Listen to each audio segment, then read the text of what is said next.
दोस्तों, आपकी परीक्षा को ध्यान में रखते हुए हमने एक बुक को लॉन्च किया है जिसमें हम आपके जो भी आपकी प्रॉब्लम्स रहती हैं कि आप इसको स्पीड में नहीं लिख पाते हैं, तो हमने जो बार-बार रिपीटेड वर्ड्स हैं एसएससी के जो भी वाक्यांश हैं, उनको हमने एक साथ कलेक्शन करते हुए आपके लिए बनाई हुई ये बुक है, जिसमें आप जितने भी एसएससी के टफ वर्ड्स हैं, जो बार-बार एसएससी वाक्यांशों का प्रयोग करते हैं, इंग्लिश का वर्ड कैसे आता है, तो सारी बातें उनको कैसे लिखना है, कैसे आसानी से आप लिख सकते हैं, सब हमने बता रखा है। आप उसको जाके ज़रूर इस पे हमारी जो सेकंड लिंक है, इसमें जाके आप क्लिक करेंगे तो आपको वहाँ पर शो ऑफ हो जाएगा। आप वहाँ से जाते हुए इस बुक को देख सकते हैं, इस बुक को वहाँ से ले सकते हैं।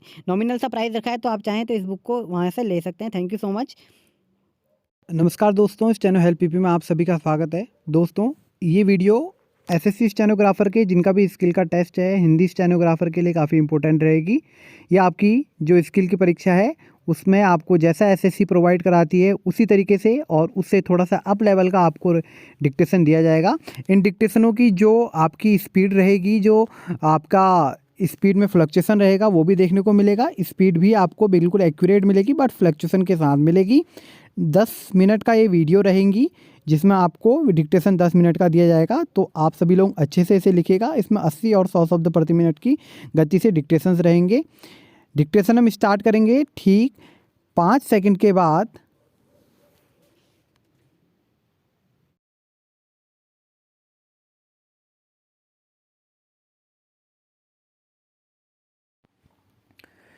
सभापति महोदय, सबसे पहले मैं आपको धन्यवाद देना चाहती हूं कि आपने मुझे इस दल बदल प्रतिवेदन पर बोलने का मौका दिया।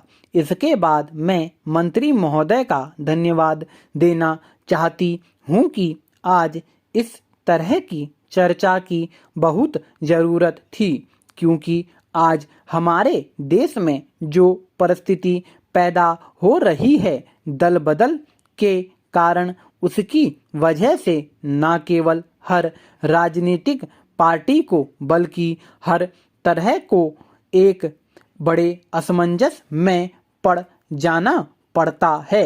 देश की जनता को प्रजातंत्र के ऊपर जो एक बड़ी आस्था थी, जो एक बड़ा विश्वास था, वह भी आज यह देखने लगी है कि जिस आदमी को, जिस पार्टी के आदमी को चुनकर हम भेजते हैं, जिन सिद्धांतों के ऊपर वह हमसे वोट लेता है, जिस चीज पर वह वचनबद्ध होता है, जिस सिंबल को दिखाकर हमसे वोट लेता है, वह बाद में चुन लिए जाने के बाद अपने सिद्धांतों को, अपनी आस्था को, अपनी नियमों को और अपने सिंबल की कोई परवाह नहीं करता और अपनी पार्टी को छोड़कर दूसरी पार्टी में जाना चाहता है और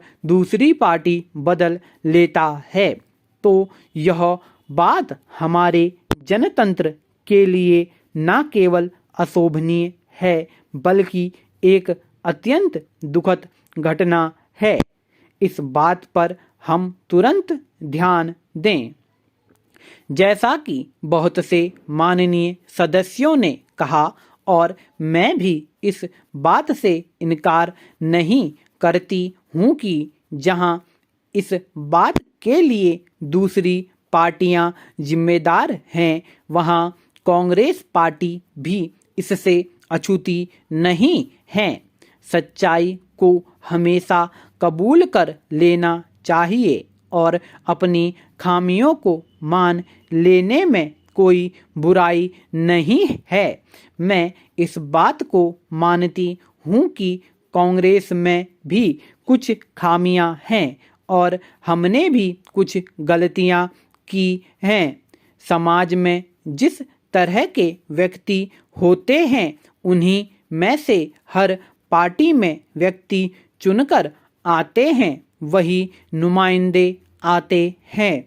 इस तरह की कमजोरी चाहे कांग्रेस पार्टी में हो चाहे दूसरी पार्टी में हो, इस तरह की कमजोरी हर पार्टी के व्यक्ति के अंदर है।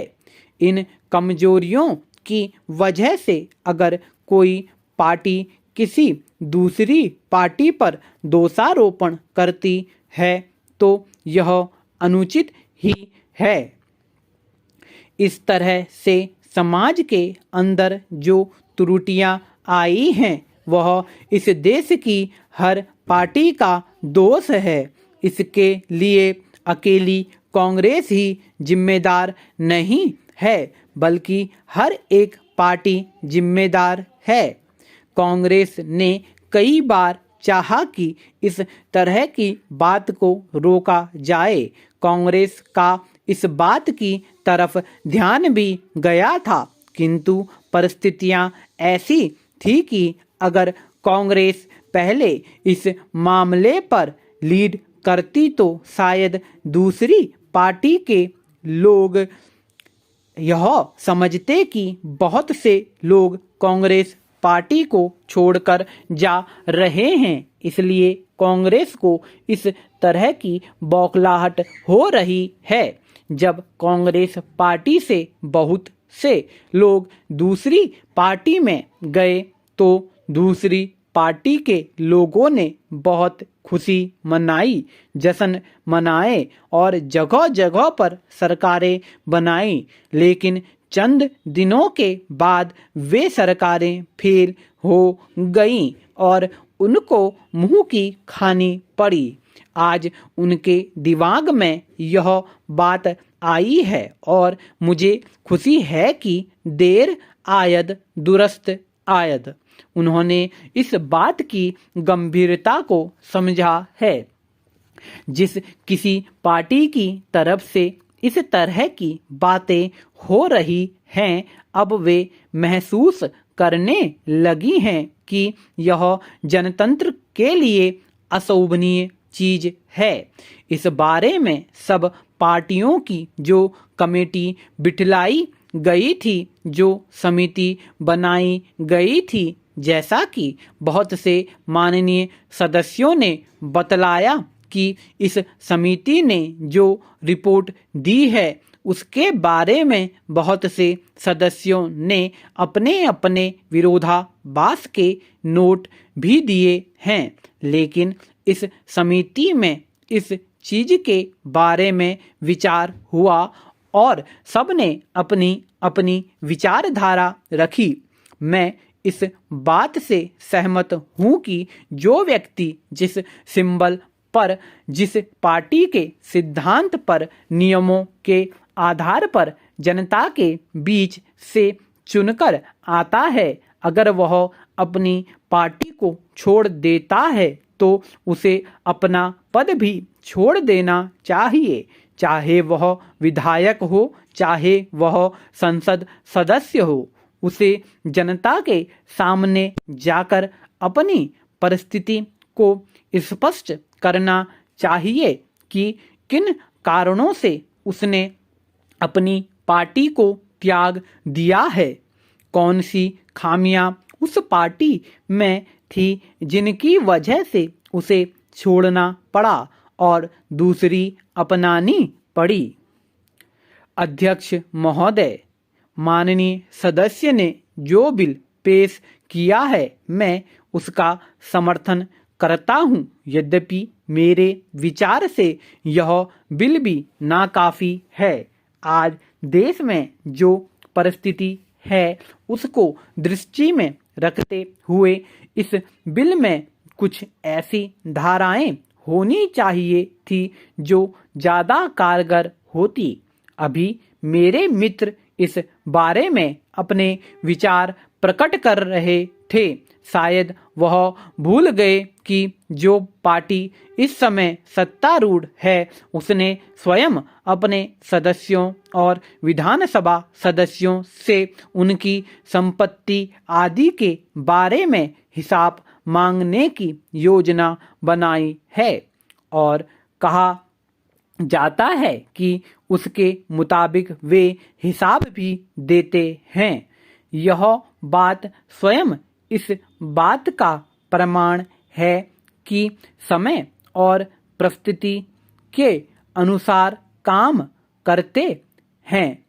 कागज पर लिख देना कि मिनिस्टर जिम्मेदार होता है, इससे ही अगर कुछ हो जाता हो तो जो घोटाले रोजाना हो रहे हैं वे ना होते। इसलिए यह जरूरी है कि इस तरह का बिल लाया जाए और उसको क्रियाशील बनाया जाए। मैं नहीं समझता कि सरकार इसका विरोध करेगी या इस बारे में कोई आपत्ति करेगी। मेरे मित्र ने कहा कि वह भी हिसाब देने वालों में है और सब लोग हिसाब देते हैं, लेकिन किस तरीके के हिसाब दिए जाते हैं और उनके बारे में क्या अमल होता है, वह इस विषय पर ठंडे दिल से विचार करेंगे तो स्वयं सही निर्णय कर सकेंगे।